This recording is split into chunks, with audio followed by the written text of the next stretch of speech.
Oh, yeah, I know a good fact about Salisbury. It's a very small city. We call it Salisbury. I know.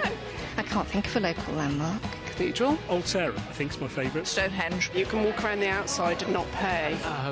Porton Down. I don't know anybody that works at Porton Down, but it's shrouded in secrecy. She'd know when they were testing because she'd come out in spots. If I told you that, I'd have to kill you. I've said too much already. Because of the Novichok incident, we're not allowed to pick up any litter. Salisbury. Everyone thinks we're posh. Superior to Winchester. It's nice. Mark Steele's in town.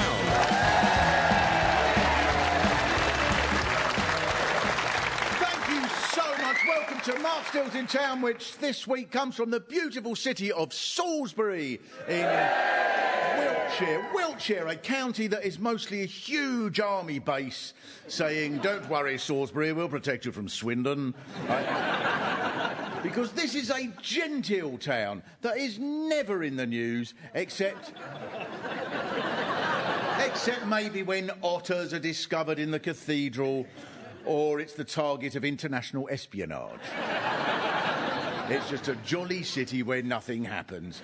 Now, I'm not sure, Salisbury, if you know what you want to be. In the marketplace, for example, there are all these food and drink stalls set up, and there's a sign that says street food, and then the first stall is a Pim's tent.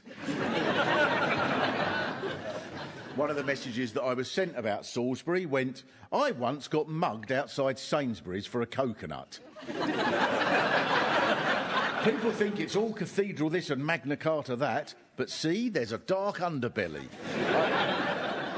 I was also sent a message by someone when I asked if anybody knew about Salisbury, who replied, "It's something nice to look at while you're sitting in traffic on the A36 and trying not to get crushed by a twit in a 4x4 taking a spindly child to school." Are the kids here more spindly than in the rest of the... In Devizes, we fatten them up like livestock. But you like to present a certain image, Salisbury. I bought a book called 50 Historic Buildings of Salisbury, and on one page it says, "St Anne's Gate is a canonry where the composer Handel gave his first public concert, and then Bishopsgate is a Grade 1 listed building with a 4-centred arch." Are there any normal buildings here? There's the Royal School of Church Music, the Royal Artillery Rifle Museum, or a plaque that says, "This house is where eggs were invented." A measure of what this place is like is in a book called 50 Historic Buildings of Salisbury. It doesn't even mention Stonehenge. This is the only place I've been to where every building seems to have something written on it in Latin. I bet most of you look at a sign that says TK Maxx and stand there for 20 minutes working out what year it meant that was built. Ex-Prime Minister Ted Heath's house is here, said to be in several acres of land adorned with magnificent collections of glassware, ceramics and sculptures, along with gifts from President Nixon, Chairman Mao and Fidel Castro. And in Salisbury, this is probably advertised as a modest townhouse, ideal for first-time buyer. But from the sort of gifts that Edward Heath had, I would say it looks like you used to get on really well with global tyrants. And you seem to have lost your touch. So you think you've worked out what Salisbury is all about, and then you see a headline on the Salisbury Police Facebook page that goes, "Man urinates in container and leaves it in Salisbury Library." And next week there'll be a plaque up there. I was walking by Arundel House, and it is idyllic and tranquil, and then there were these 4 teenage boys on the green by the cathedral, and as I walked past this beautiful English vista, I heard one of them say to his mates, I said, "If you don't apologise right now, you're getting knocked out." Because I don't think you're sure you know what you want to be. I love that corner. I've been past there 4 times, and each time the beauty of the cathedral is enhanced by the wondrous scent of teenage skunk. And I don't think you can appreciate a tall spire without drugs. Stonehenge, of course, is at the centre of a great mystery that has puzzled generations, which is why everybody thinks it's in Salisbury when it's 8 miles away in Amesbury. How did you wangle that? Is your publicity done by Ryanair? So every day, people arrive in Salisbury Station thinking, I wonder if it's right outside. I can't see it. Excuse me, can you tell me where the famous stones are? 8 miles? And then they have to get a special bus that creeps along the A345 for 40 minutes that's more of a palaver than it was for those Neolithic people who dragged the stones there in the first place. Because that's the sort of thing that happens in entitled Middle England. Stonehenge is ours, you know. Of course, we don't have it in the area, then we'd have to look after it. We send it away. We have an Amesbury to clean it and wipe it down. I wonder if people from Amesbury go to see Stonehenge, so they get a train to Salisbury, then have to get a bus back to where they started. They couldn't have built Stonehenge in actual Salisbury, because everyone would have said, oh, my word, have you seen that awful Neolithic building that's gone up? Some pagan family's bought it. Lord knows what that'll do to property prices in the rest of the street. It gets absolutely no light except on Midsummer's Day. I printed out a petition to get it turned into another Waitrose. Do you all go in there? You go to Tesco's. Yeah. One person goes to Tesco's. Aldi. Oh, I think most of you go in there, or they wouldn't have put it there. It's a city in itself, that place. It's bigger than the cathedral. It has 2 cafes and a bar and 1,000 acres of unnecessarily pre-prepared vegetables. I got a message from someone who said he went to meet his family there at the cafe and he was there for an hour and then he realised there were 2 cafes in the waitress.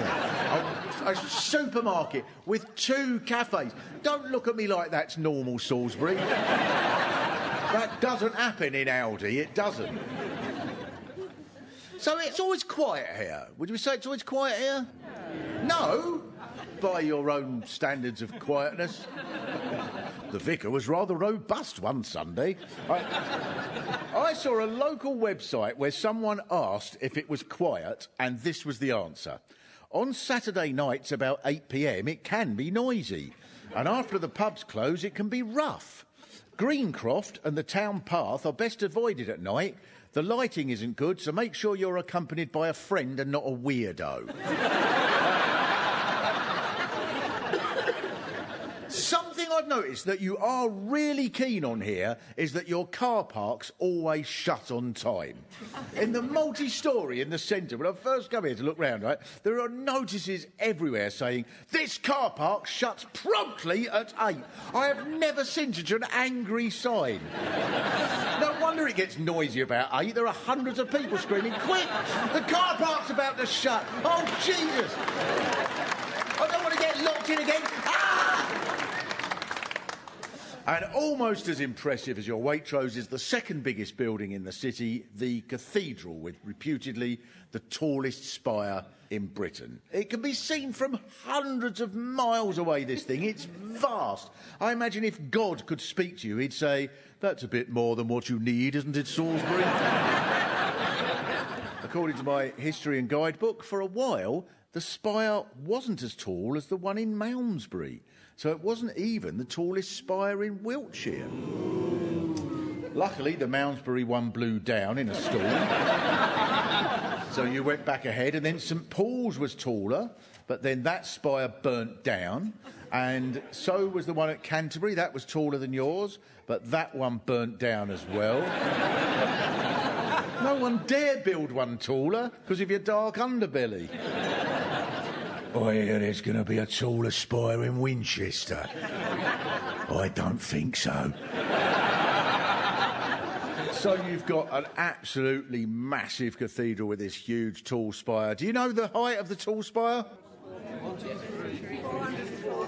400. Somebody did shout 404 feet. It's just amazing. It's huge. And we're lucky to have with us Trish, who is the deputy head guide. Yeah. Why is it so huge? Like, there are places that are bigger towns that have a smaller cathedral, such as Rome.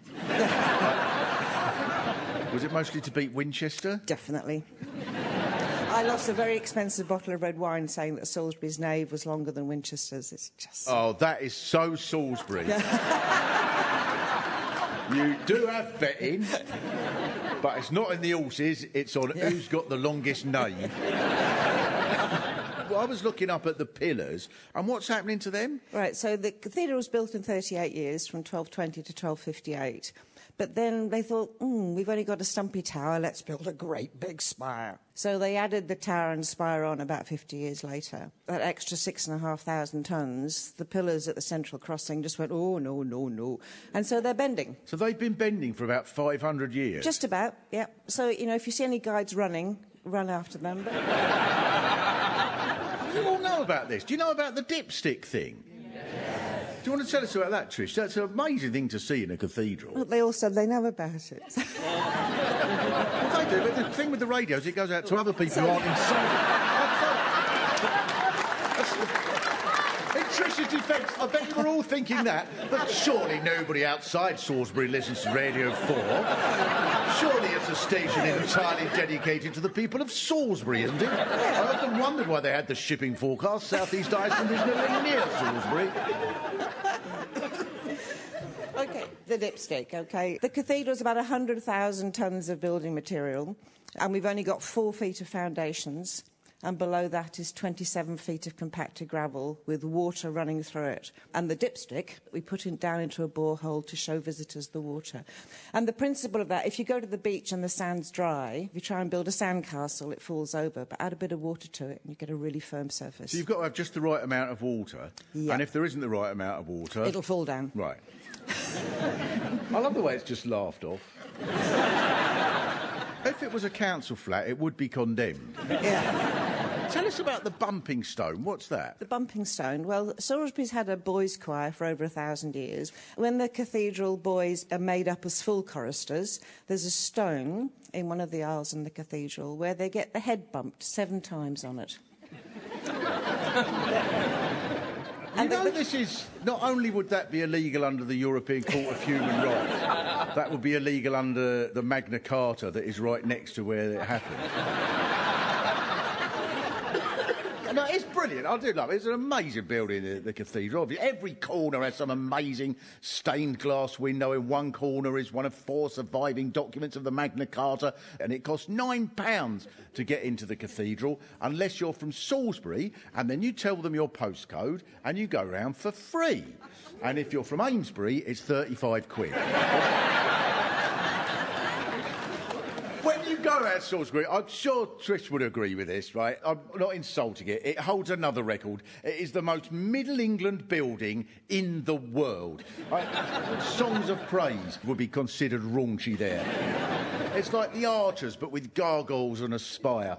But here's an account of one visitor from Tom Golding, and the headline on his blog said, "I just showed Jay-Z around my local church." Do you know this happened?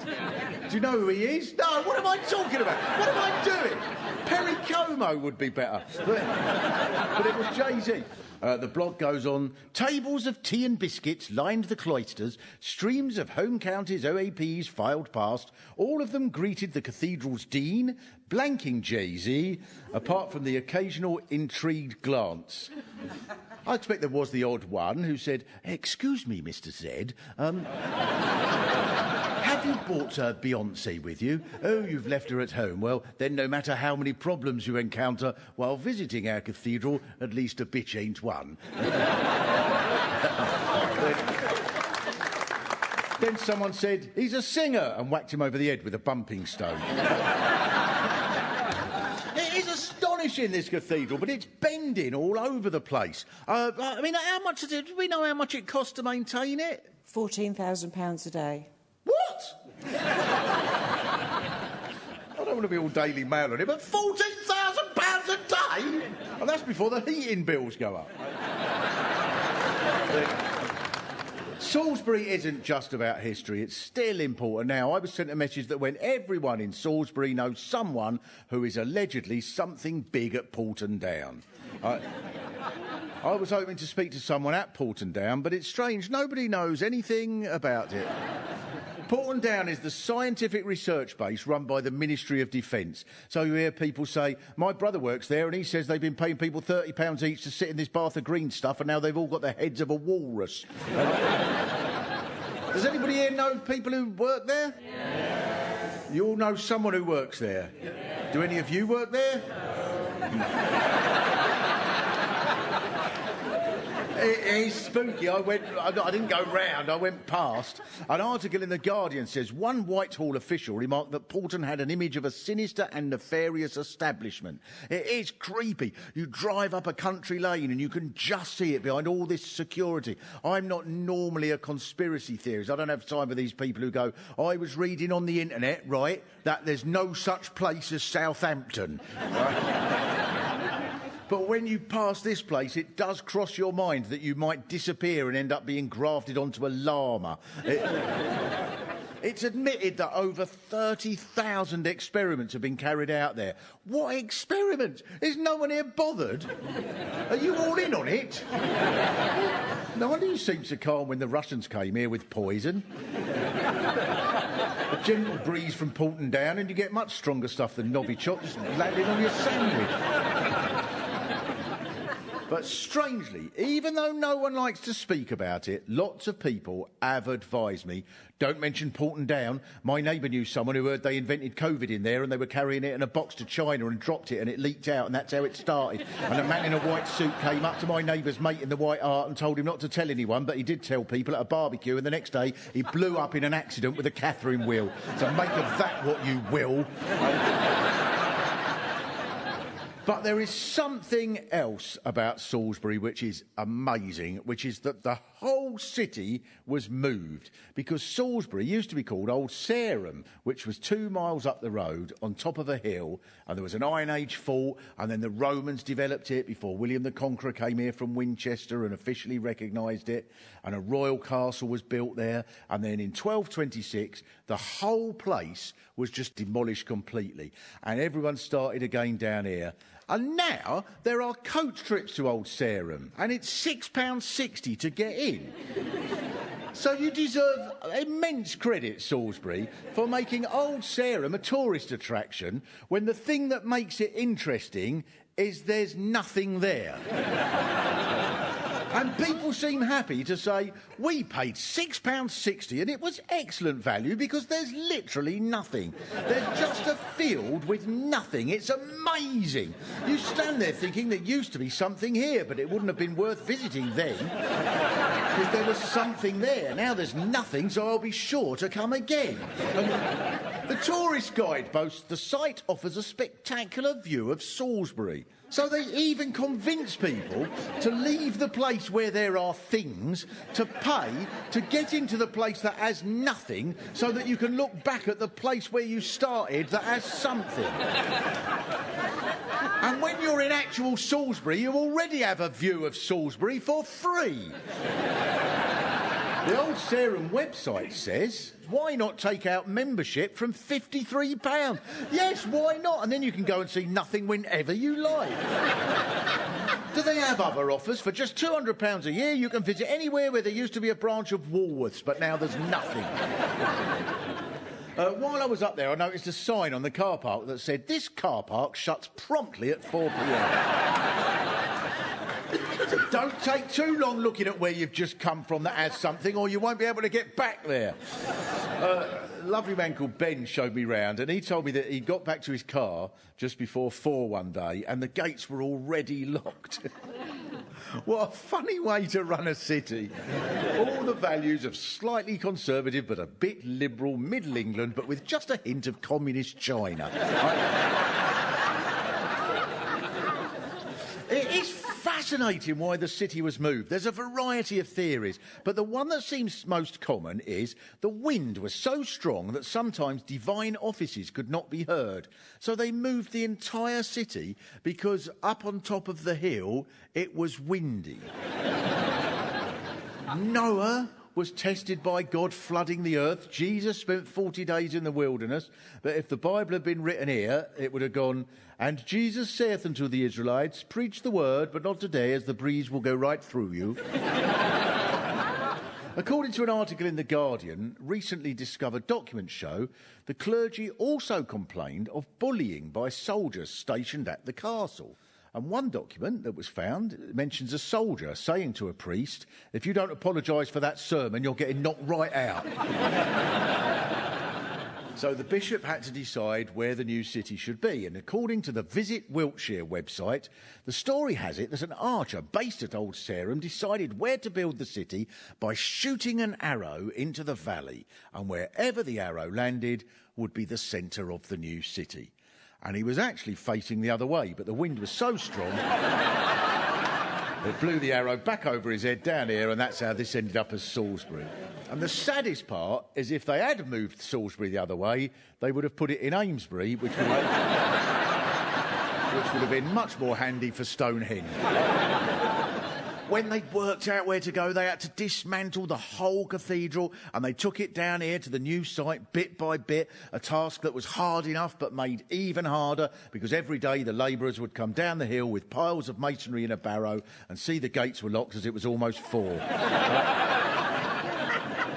One thing that many people do know about Old Sarum is it's another way of saying something is corrupt in democracy, because Old Sarum used to elect 2 members of Parliament even though there were only 11 voters, and even they didn't live there. And for hundreds of years, Old Sarum has been a symbol for rottenness in democracy, though we'll probably be back there in a couple of years.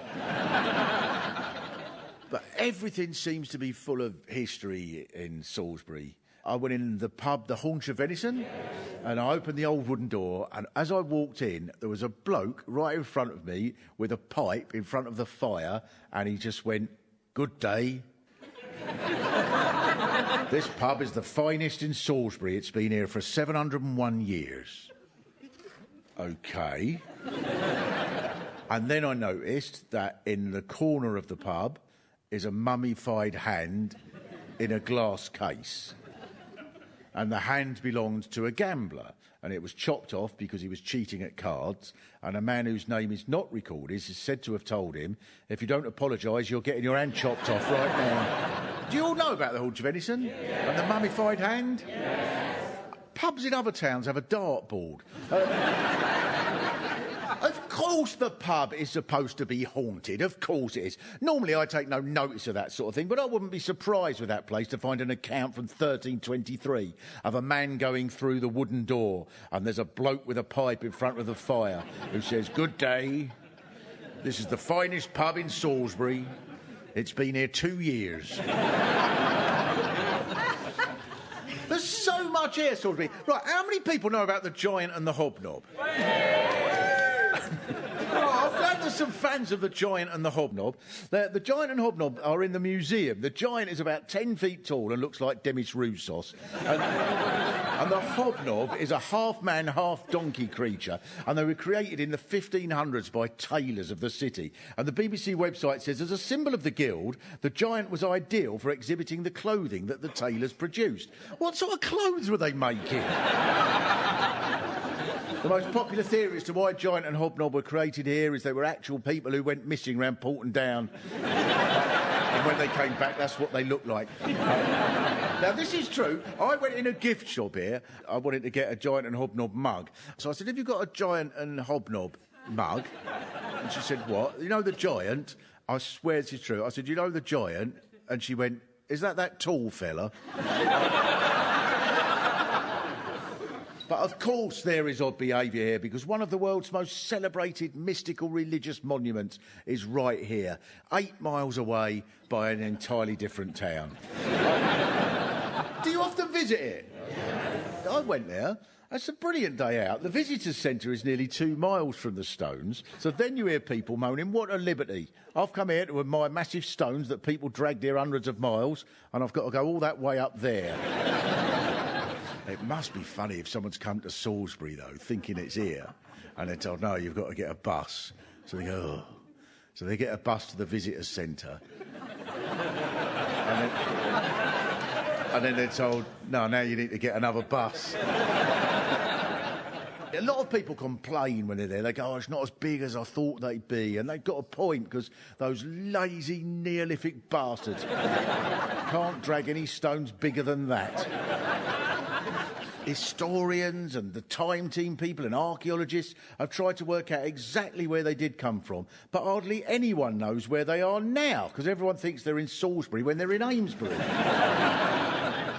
There have been so many books written about Stonehenge arguing what it was for. Many people wonder why these primitive people who had only meagre resources spent so much time and energy building a huge religious monument. But luckily the people of Salisbury learnt their lesson and never made that mistake again.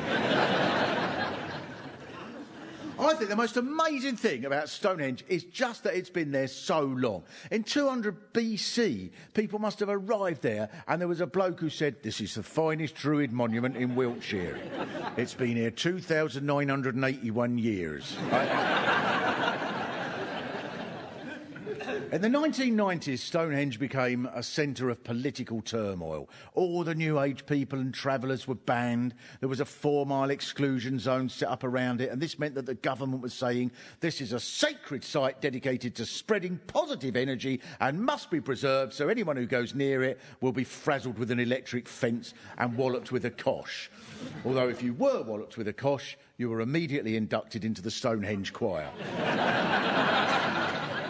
And lots of people stood out against this, most prominently a Salisbury man who calls himself Arthur Pendragon, who's convinced that he's King Arthur. And he took on several battles, one of which was with Facebook, because he started an account under the name King Arthur, but Facebook deleted it because he said Facebook steadfastly refuses to believe I am Arthur Pendragon. There's a lovely book about Salisbury's Arthur called The Life and Times of a Modern-Day King that tells of Arthur's early life, and I love this bit. Arthur stood in the middle of the ancient stones when something came at him out of the darkness. It was a big black raven, and its wing touched his face. It was as if something priest-like had laid a hand upon him. And he asked himself, what if I am really King Arthur? And to be fair, when a bird comes past, the only explanation that makes sense is that you are King Arthur. So it is a great pleasure to me to introduce to you Arthur Pendragon. Hello, Arthur. Arthur, can I start by humbly saying that you are the first king that we've had on this programme? Cheers. My name's Arthur Pendragon. I'm generally known as King Arthur. I'm a Druid chieftain, which means I'm a king of one of the Druid orders, that's all. That's all? That's all, yeah, it's not a big deal. There's quite a phrase after that. Yeah. There's 3 Arthurs and there's 3 Arthurian ages. There's a pre-Roman archetypal Welsh, there's a post-Roman Dark Age British, and there's a post-Thatcher, and I'm the post-Thatcher.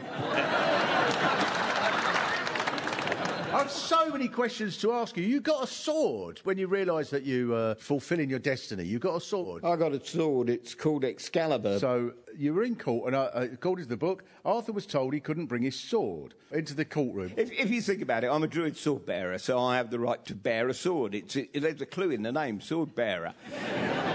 The reality is I won, and now, if you are a Druid king, you can take Excalibur into court, and you can swear on it instead of the Bible.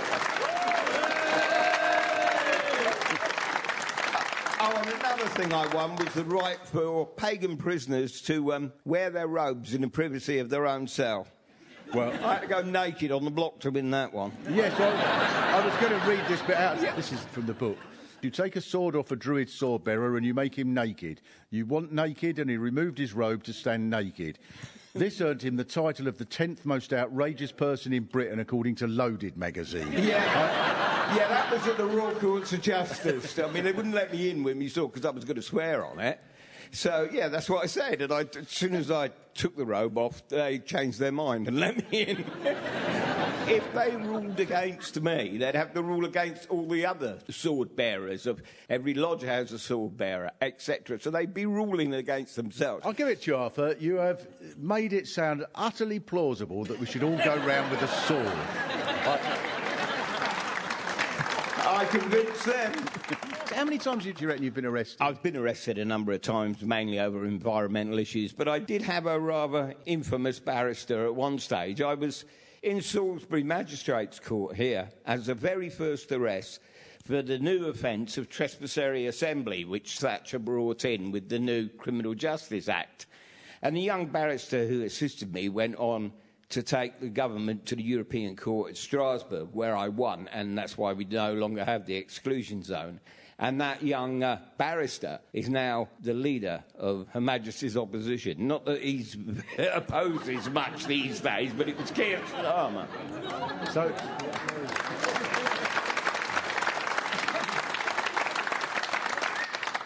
So you launched Keir Starmer's career on?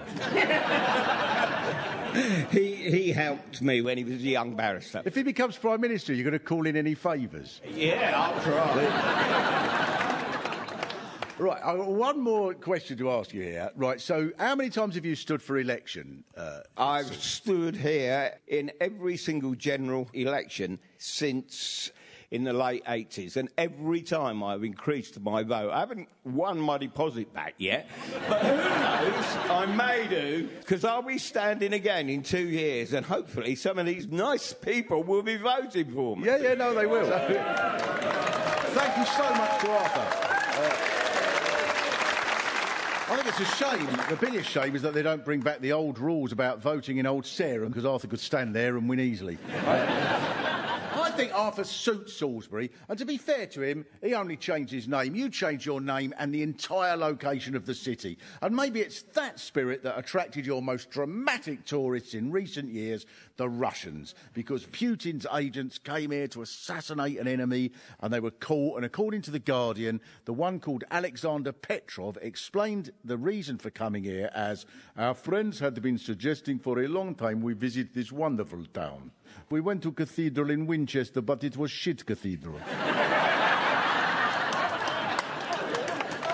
Its spire is not big, it disappoints much. I hope they gave Salisbury a good write-up in TripAdvisor. It'd be terrible if they wrote, good day out, we spread much poison, but sad because pillars in cathedral are bent. This is upsetting 2 stars. And you know what else I wouldn't put past them, being agents of Putin? I bet in the cathedral they claimed they lived here to get out of the £9 entrance fee. They probably said, we live in St Anne's Gate, it is canonry where composer Handel gave his first public concert. There was a BBC drama, did you see this, called The Salisbury Poisonings? And when I was watching that, I thought, well, the rest of the world was watching this drama thinking, oh, my God, this is the brutality of Putin's agents. I expect some of you were going, oh, you can see the road where my sister used to live. Did you all watch it? So surely this whole episode was the perfect time, just as they were about to spread their Novichok, for the Russians to look up and see someone scream, not so fast, for I am Arthur, true king of the Britons. Your powder is no match for Excalibur, my friend. So I shall leave you, Salisbury, with a section of the Magna Carta that you have in your possession that seems fitting to me that it is in this city. By this notice shall the men of England be free to trade within a market, with a cafe at either end. Let all conflicts be resolved by peaceful means, for only if a guilty party shall refuse to apologise to the aggrieved, shall it be permissible to knock him out. Let all be bound by duty to protect this land from the hordes of Swindon. Let us learn from the rottenness of old Sarum, so that ne'er again shall the person who governs England be chosen by a handful of elderly lunatics. And let all be free to build a home and then knock it down and build it in another place, lest he be bewildered that there be wind upon the summit of a hill. Thank you very much.